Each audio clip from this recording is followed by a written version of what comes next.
We're here, and the Houston Astros are in pursuit of who? Well, we don't know. So we brought Houston's own Robert Flores from MLB Network. You see him on MLB Central. You see him every day. If you're a baseball nerd, he is with us, and he's going to tell us what he thinks the Astros should do at the trade deadline to be the most effective move to help them battle the Yankees and probably the Mets in the World Series. So let's talk about what the Astros are going to do in pursuit of another World Series right now. Hello and welcome to Locked On Astros, your daily Astros podcast. Here are your hosts, Eric the Man Huysman and Brett H-Town Wheelhouse Chancey.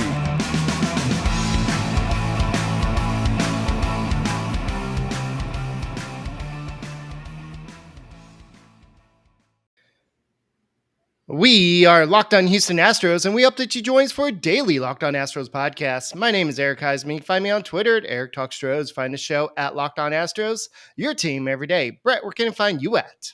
They can find me at H-Town Wheelhouse on Twitter and Instagram, and at Stros411 on Twitter, Instagram, and Facebook.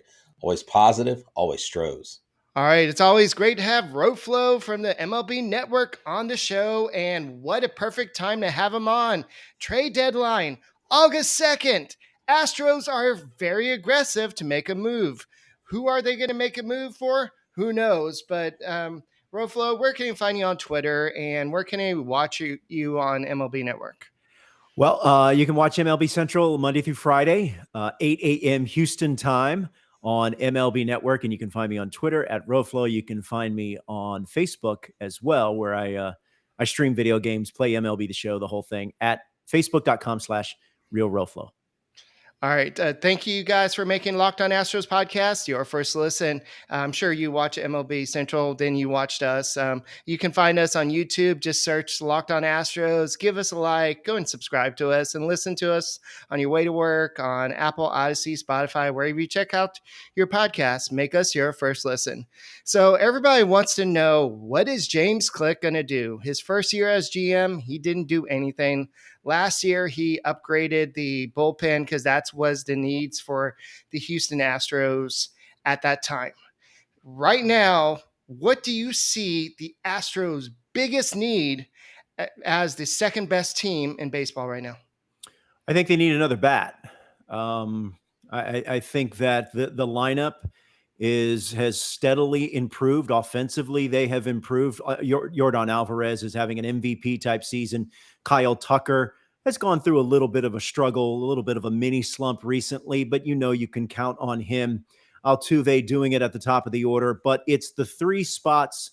For me, there's three spots offensively that have been worrisome for this team all year: the catching position, center field, and first base. Martin Maldonado, what he provides defensively behind the plate is probably outweighs his offensive struggles, but center field and first base continue to be a problem. Yuli Gurriel just has not rounded into form yet. He's had pockets of looking like his AL batting champion self, but it's just been so up and down. And I don't think you can go into the postseason with a third of your lineup, center field, first base, and catcher, not giving you really anything. So I think they need a bat. I think Josh Bell would be a perfect fit, a switch hitting first baseman with a lot of pop. So what that means for Yuli Gurriel, if that deal happens, I don't know. I know that would have to be a very tough conversation and a tough move for James Click to make. See, I would like to think, because James Click has talked about that very thing, the chemistry in the clubhouse, and the clubhouse knowing that they are trying to make this team better. If you recall the 2017 season, before they did the late season, they've done away with, it's called the Verlander rule. Before they went after Verlander, Dallas Keuchel was very upset. They don't care. Basically, they don't want to win a title. They wanted to add pieces, but they felt like the front office was ignoring them. Here, I think you have a ship that's tightened up. Crane brought in Click because he knew that he could keep the clubhouse together.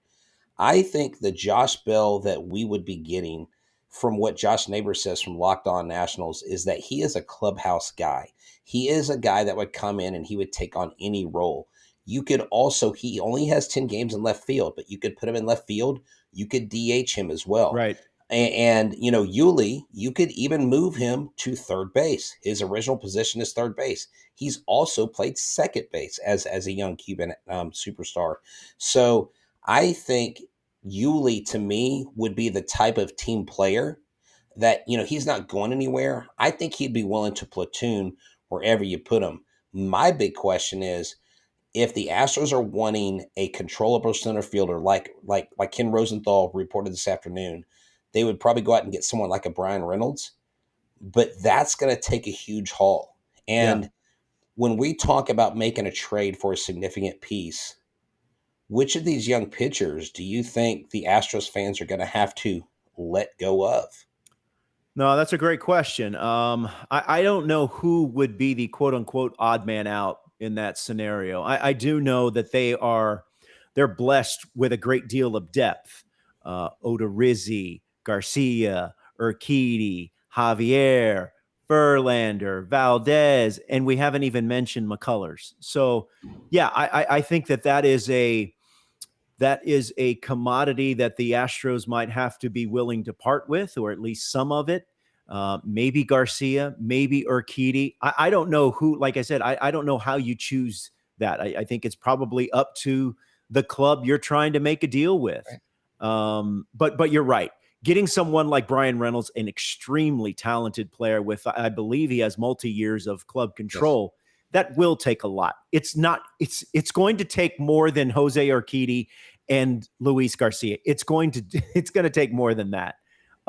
So that's a very difficult decision to make.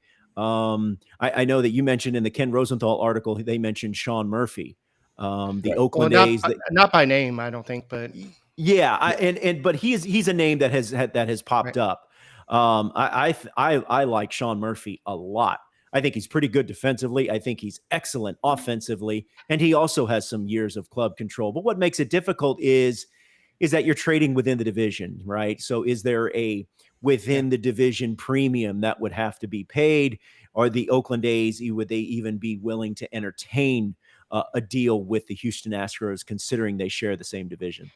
Well, I guess if the A's are our daddy, maybe they'll show some sympathy for us Yeah, I after mean, yeah, it's a dominating good us thing all the year. Astros won't have to worry about the A's in the postseason. Yeah, because they can't beat them. To go back to Brian Reynolds, he's not even arbitration eligible until 2024. He's a free agent in 2026. So Yeah, you are trading for a lot of years of control. So that means he's not quite Juan Soto level, but no. it's going to take a haul. Oh, absolutely. And look, this farm system has already been what's the word? Has already Strip. been stripped. Because whenever, I mean, look, the fans are smart enough. They know how this works. When you're making deep runs like this team has been making really since 2017, uh, I mean, just think about all the talent that has been shipped out of the Astros system to organizations across the league. But look, that's the price you pay for playing in these games, for playing deep in October. So the Astros know this. The Astro fans know that that's the price of doing business. All right. Take off your MLB network hat off for a second. Put Okay. on your Astros hat. Which pitcher would you least like to lose as an Astros fan? Whew. I'm assuming you're talking about Luis Garcia, Urquidy. Urquidy, and I'm Or just going to throw Javier? it out there, Javier, and I'm just going to Yeah. throw it out there, Jake. No, let's not even throw out Yeah, Odorizzi. I think Javier would probably be the one I would least like to lose. And then if I was to rank them, I would put Urquidy and Garcia / Odorizzi. Urquidy's pitched in a lot of big games and has pitched Right. well in some big games for this franchise. So I think that's something that is valuable to a team, especially a team like the Astros, having guys that are used to the big moments and that have performed well in the big moments. But if you're asking me to rank them, Christian Javier would probably be the one I would least like to lose. Because he's really had, and we talked about the numbers like 2 shows in a row on him. He ranks second in the league with opponents batting average against. He ranks second with strikeouts per 9 innings, and he's got like 30 less innings than Justin Verlander Yeah. and Shane McClanahan.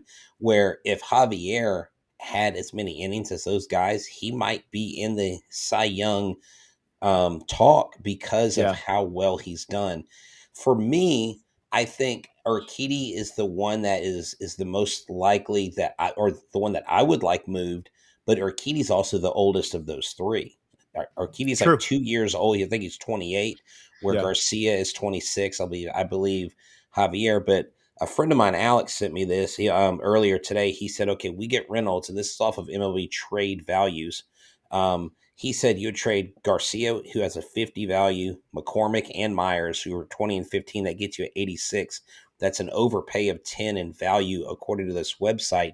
It's Yeah. going to take multiple pieces like that. I think if the Pirates say we want Hunter Brown, I think the Astros absolutely shut that down real quick.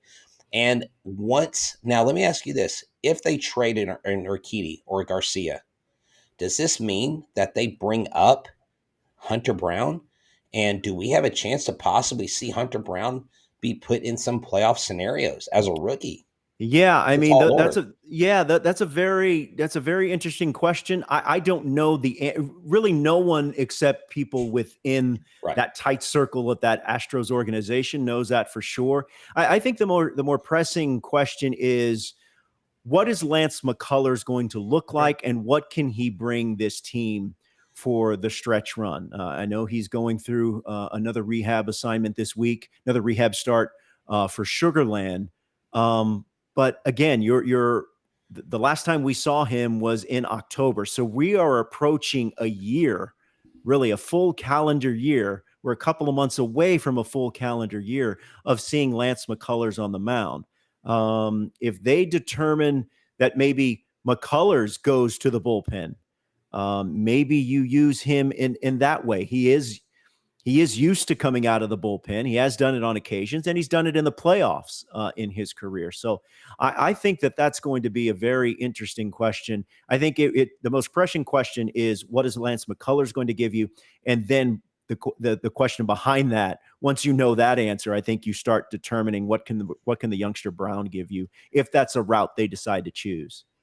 Yeah, and once Hunter Brown does make his major debut, he probably needs to go to BlueNile.com to get his parents something special for all the years of being patients. So let's talk about that real quick, Brett. Yes, BlueNile.com is the original online jeweler to high-income adults, primarily males, 25 and up. But let me tell you something. If you're not a high-income adult or this doesn't fit your demographic, they go for any budget. Why? Because they are the experts since 1999. They've helped millions of people find the perfect engagement rings, not just wedding jewelry, but fine jewelry, diamond jewelry, cocktail rings, gemstone necklaces. I mean, we know Roflo is going to rock a gemstone necklace during the World Series when the Astros are there, or maybe a sweet little gold nugget ring or something, because he's up there in New York, so he's got to have a flashy style. So maybe Roflo is going to be looking for something too for his significant other as Yeah. well. The great thing with this is you can create the ring of her dreams. They will let you pick the shape, the style, the clarity, and the size.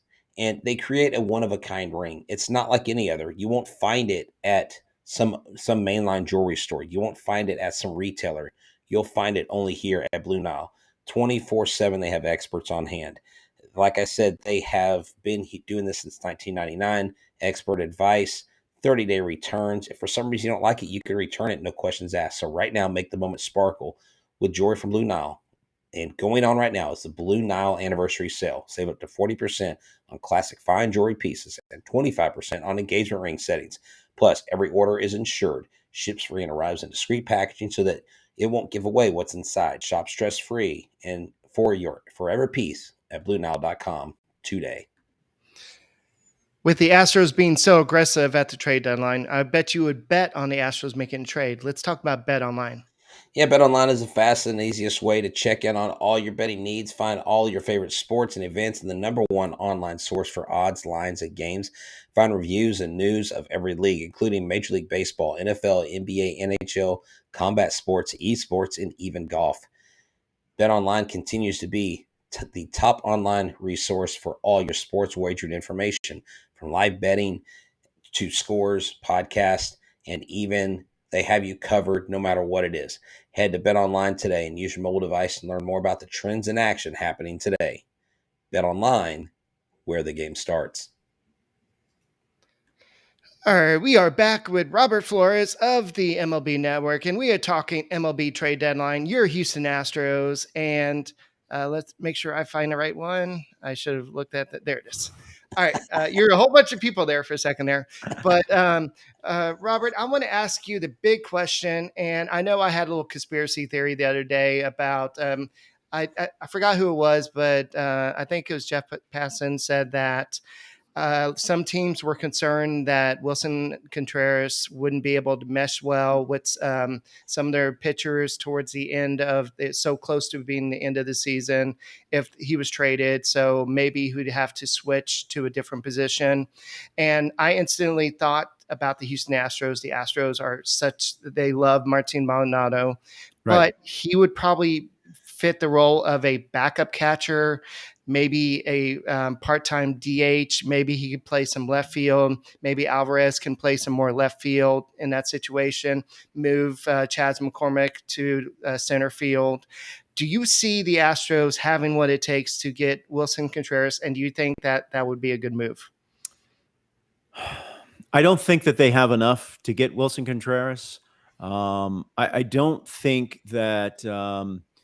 I just think that they hold Martin Maldonado in such high regard, and I know within that clubhouse, within that Astros clubhouse, Martin Maldonado is one of the leaders. I know the pitching staff loves throwing to him. They absolutely love throwing to him. So, do you sacrifice some of his defensive prowess for a bat like Wilson Contreras? I don't know. I don't necessarily buy this whole narrative that Wilson Contreras wouldn't be able to, form a relationship, that he couldn't figure it out. I mean, this is a guy that is caught in some big Right. games. He's been a part of a World Series team. This isn't just some dude off the street. This is an elite player. So, that being said, I still don't think that the Astros will be able to get Wilson Contreras. So I'm going to go off script a little bit from the trade talk because you talked about Martin Maldonado and his importance to this club.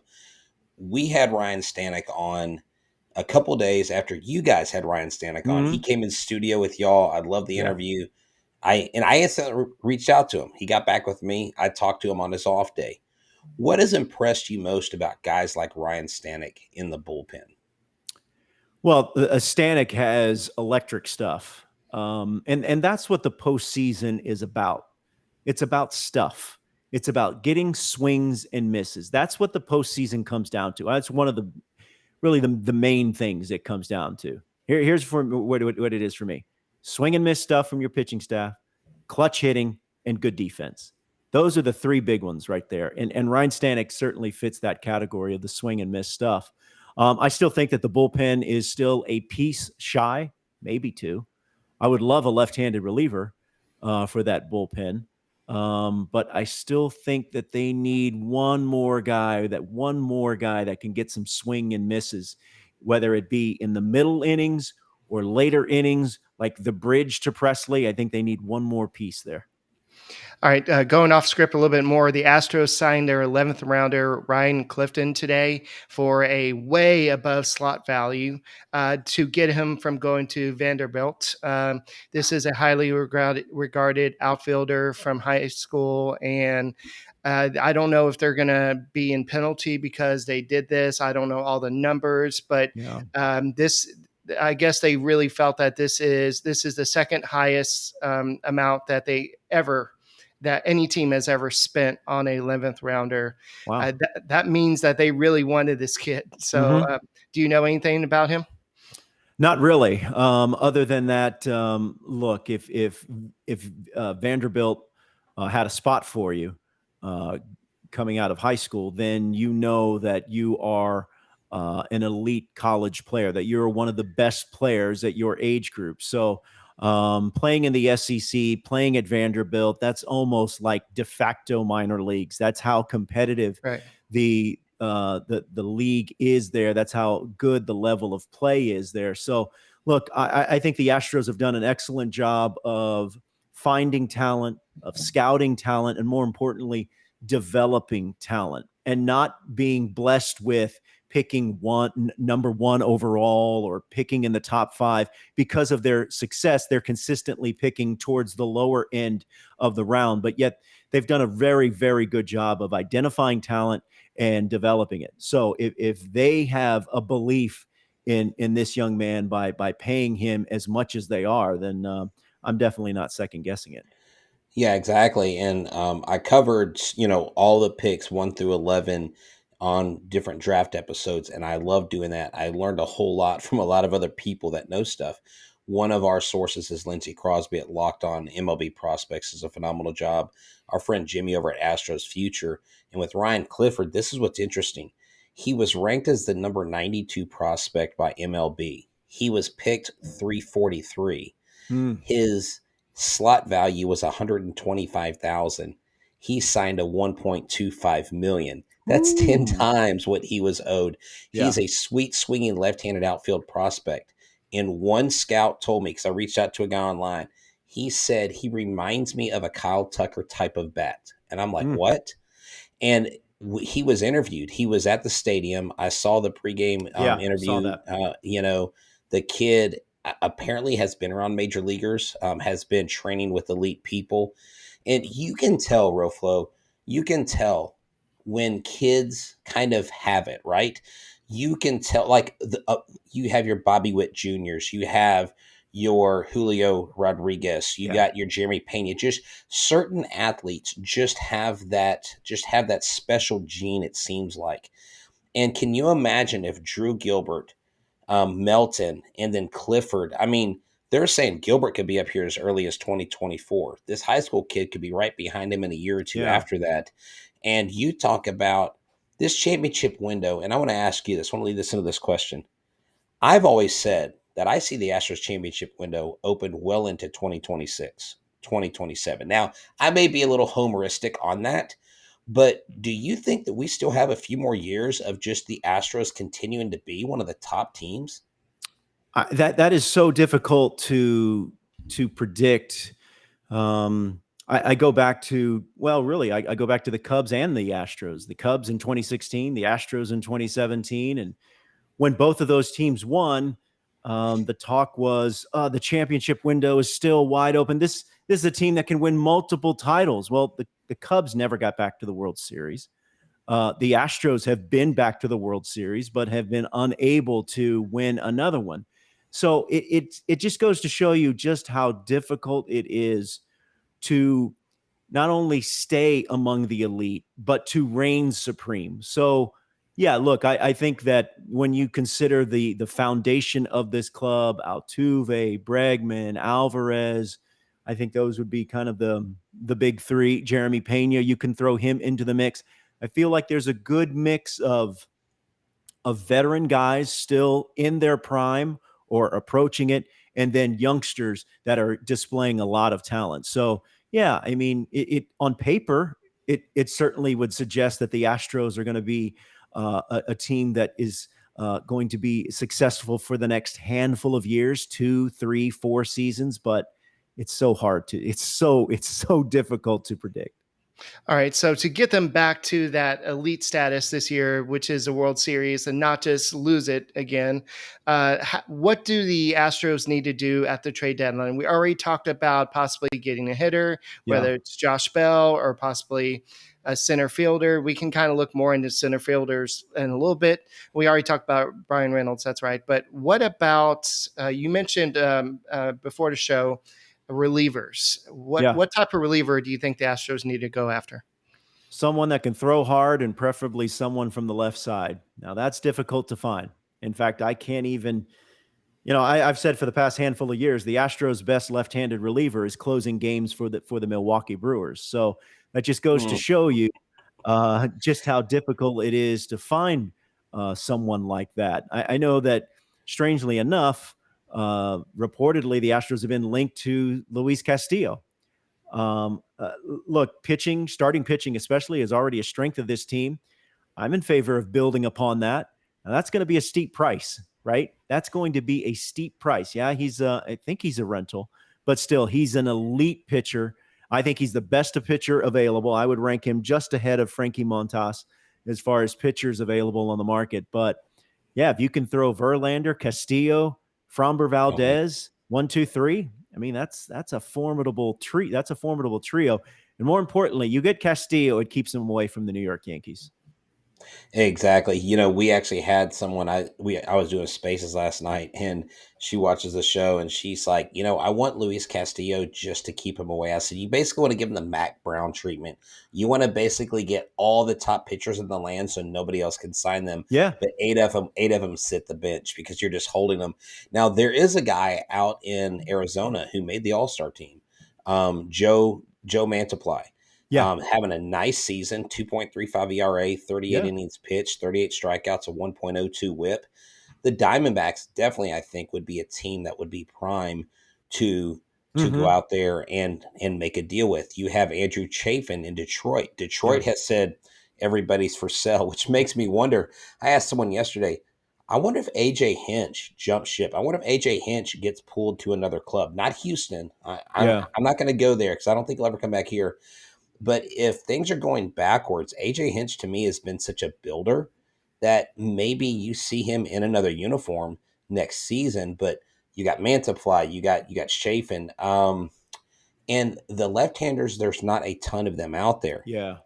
and I just think that if the Astros can get that solid left-handed pitcher, if they can get a controllable center field glove, I mean, that right there. Imagine if someone like Brian Reynolds comes in. But here's the thing: the Braves, who beat us last year, Mm-hmm. who took 4 trades at the trade deadline, completely changed the narrative of their Right. team, and they were the MVPs of the team. Who, like, if I would have told you, Robert Flores, that Jock Peterson and Jorge Soler and these guys were going to be keys to a World Series victory, what would you have said? I mean, Yeah, I mean, I would have been. Look, I did not think that the Braves. I believe at this time last year they were still hovering around 500 and had lost Ronald Acuna Jr. So the thing, postseason baseball, Major League postseason baseball, it's so unique. It's so difficult to predict who's ultimately going to win because, like anything, it's all about who gets hot. The Atlanta Braves and those outfielders got hot, and they got hot all the way to a World Series title. The thing I wonder about with guys that have played for the Pirates or the Arizona Diamondbacks, they're not necessarily been exposed to the level of playoff baseball. That doesn't mean that they can't perform. I'm not saying that. It just means that they haven't done it yet because they haven't been exposed to it. So you don't, and no one will know. No one's going to know until we see them in those conditions, whether or not they can handle it and whether or not that they can produce. So I'm just going to say, let's just hypothetically, I'm going to give you the Astros make 3 trades. Just give me 3 names off the top of your head. What are those 3 trades? You already Give said Josh Bell. Yeah, I'll go Josh Bell. I think that's a more realistic. I think that's the most realistic one. Hey, Brian Reynolds in center field, that'd be amazing. And then a reliever. If you can if you can check off those 3 boxes, it's let's ride. Let's go. Okay. Let's see what happens. now I have a question. Something I've been wanting to ask you because as I watch MLB Central, the luxury of me being a teacher, or the luxury of us being teachers, is I get to veg out and watch MLB Central. I don't get to do that when school starts, Yeah. so I do apologize for not being able to view certain days. But Dero does these amazing bits, and he's got all Mm-hmm. these different characters that he plays. Who comes up with is this D-Rose creation or is that the creation of your executive producers? Because I he does think them phenomenally. yeah, I think it's probably a collaborative effort, but make no mistake about it, Dero is the driving force. He's he's the most unique analyst and probably the best analyst I've ever worked with. So he's got a real knack for explaining some of the nuances of the game and making it easy for the casual viewer or for the hardcore baseball fan to explain what's going on. And he has a mind for TV. He knows what works on TV. And not every analyst that I've worked with and not every analyst that's doing television has that ability, but he has the ability to think like a TV producer. And that's definitely a unique trait. And it's the one of the things, many things I like about our show. It's a collaborative effort. People behind the scenes, people not on camera, people whose names you don't know, play a big part of what we do. That includes the stuff and segments that D-Row comes up with. But make no mistake about it, he's definitely right in the thick of things, right in the middle, coming up with all those great ideas himself. Speaking of names that I thought people across the league didn't know about is Jose Siri, but according to several reports, he's a lot of teams are asking about Jose Siri Sure. because crushing the ball in Triple A, and he's got a great defense, great Mm-hmm. speed. He hasn't quite put it together at the big leagues yet, but he's Yeah. shown signs. How much trade value does a guy like Jose Siri have, and possibly somebody like Jake Myers, or to that extent, like Chaz McCormick? That's a good question. I mean, I think it probably depends on who the suitor is, who the team that's you're trying to work a deal out with, and what they value. I think Jose Siri, just on tools alone and skill alone, is the most talented of the three. But as you said, he's been unable to put it together at a consistent basis on the major league level. But speed does not go in slumps. Right. Defensively, he is an elite defender already. But again, I just can't have my center fielder batting 206 and punching out 3 times. I just can't. And if he's not going to be able to put it together and be able to hit, maybe it's time for a change of scenery. And that's what I think makes it interesting for him, because someone who's a contender, like an outside looking in kind of Baltimore Orioles, you Yeah. wonder, because some people have talked about Cedric Mullins, but I'm like, but wait, if they're going to make a playoff run, why would they trade Cedric Mullins? Yeah. Maybe because of the return they get for the future.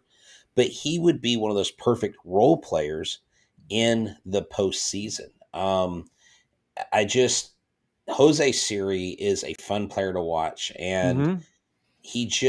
you hate to see him struggle at the plate, because when he's out there, when I saw him last year, I got to interview Jake Myers before he got called up. And when I saw him out there, Ryan Posner, he's like the media relations guy for the Space Cowboy. He basically said, that guy right there, and talking about Jose Siri, he is a 12-year-old in a 26-year-old body. He loves the game of Yeah. baseball. And that kind of attitude is infectious. And that's the guy that I really wanted when he came up to catch fire, because it seemed like teams down the road haven't given him a chance. Maybe he gets a chance in the National League on a team that possibly contends. And, he gets to show his stuff and his flair, because he had some key moments. I was at game 2 of the World Series last year. He had that hit. He had that Yeah. RBI. He had that famous slide. And so he's got that ability to do that. Where, Derek Fisher was that guy in 2017. Mm-hmm. When we go into the playoffs, is Bregman's bat a playoff? I mean, Bregman has struggled in the playoffs. Is it key this year that Bregman put it together in the playoffs to really help this club? Is that one of the key cogs to the Astros getting another World Series title in 2022? Well, it's going to have to be someone besides Yordan. I mean, it can't be Yordan Alvarez. I mean, we've seen Yordan struggle in the World Series and in various stages of the postseason, but I mean, he's their best offensive player. So he's going to need some help, whether that's Tucker, whether that's Altuve, or whether that's Bregman. So no matter who it is, I mean, those are your likely candidates. As far as Michael Brantley goes, Yeah. we don't know when he's coming back, and we don't know what he's going to look like when he does. So, yeah, I mean, but Alex Bregman has gone through some struggles offensively, gone through injuries, and that has affected his production at the plate. So, yeah, he's definitely one of the likely candidates that the Astros are going to need to come through at the plate in the postseason. That discussion kind of led me to, well, maybe Cedric Mullins is not that unattainable. I mean, you may have to trade like a Luis Garcia and maybe a Jose Siri and some prospects, and the Orioles could possibly be looking to contend this year, but also trying to build for the future as well. Yeah. So that may True. be a good piece. So who knows? Yeah, and one other thing, and I just want to say this because we talked about D-Row a second ago. I loved when he broke down Yordan Alvarez's swing, when he talked about he's quiet and all this stuff. Because I had a really cool conversation with Steve Springer. He's one of the A's AAA scouts. I met him last year. I called him again, reached out to him again, and he told me something interesting. I'm share this with D-Row. He does mental coaching. Okay, he's coached Paul Goldschmidt. He's coached Nolan Arenado. He coached Ben Zobrist, turned him into an all-star. He said, Yordan Alvarez, I bet if you put a heart rate monitor on him, his heartbeat stays between 60 and 80 when he's at the plate all the time. Yeah. And I'm like, and that matches what D-Row was saying, how he's quiet at the plate, how he's just calm.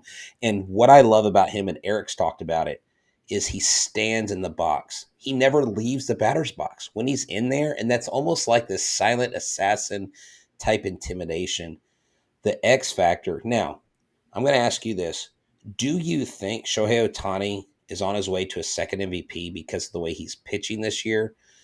Is there any way that Yordan Alvarez pries the MVP away from New York, which would be Yeah. Aaron Judge, or LA, which would be Ohtani? Yeah, I think it's going to be tough. But I don't think it's out of the question that Yordan finishes in the top three. But it's going to be tough to overtake Judge. It's going to be also very tough to overtake Ohtani just because of what he does on the mound, not to mention what he gives you at the plate. So Ohtani is such a unique character, such a unique player that it is going to be difficult for Yordan to overtake him and Aaron Judge. But that's not to say that Aaron Judge or that Yordan Alvarez has not shown himself to be an elite hitter, and the fact that he's still so young and not close to his baseball prime yet, it's remarkable. It really is. You have a little bit more pull than I do. I think you should kind of spread the word of a little award I want to come up with for Ohtani. Call it the Babe Ruth Award. Somebody who can hit and pitch. Don't Yeah, give him the MVP. So make sure you right. say Eric from Locked On Astros said it. But Well, look, he would probably be the only one to win it year in and year out because there's not that many out there. But I'll see what I can do. anyway, so the Yankees are definitely the team in the AL to kind of watch out for. If they go out and get a Luis Castillo or maybe another big piece, do you think the Astros still have what it take to beat them in the ALCS? Because they seem destined. Yeah, I don't know. Look, I think a lot is going to depend on where Game 7 is. Yeah. I mean, where's Game 7? If Game 7 in the ALCS between the Yankees and the Astros is at Yankee Stadium, the Astros can look to how terrible they were against the Oakland A's as one of the reasons why. So I mean, that's why those games the past couple of days were so important because the Right. Yankees are struggling, and yet you let a last place team sweep you. I mean, that's as far as like, is this some sort of warning sign? No, it's not. That's baseball. But at the same time, when you're fighting with a rival that is, every bit as good as you are, then those games matter. And so, if Game 7 of the ALCS between the Yankees and Astros is at Yankee Stadium, then I'm going to go probably pick the Yankees to win that. That's why the Astros losing those games the past couple of days was so difficult because considering the stakes that they're playing for.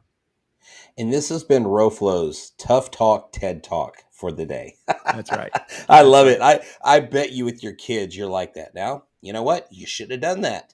If you wouldn't have That's done it. that, we wouldn't be sitting here, That's young yep. man. In October, if I'm watching Game 7 at Yankee Stadium, I'm going to be thinking about that July series against the Wow. Oakland A's in the Oakland Coliseum. Well, we can always count on you to come in and give us top-notch takes.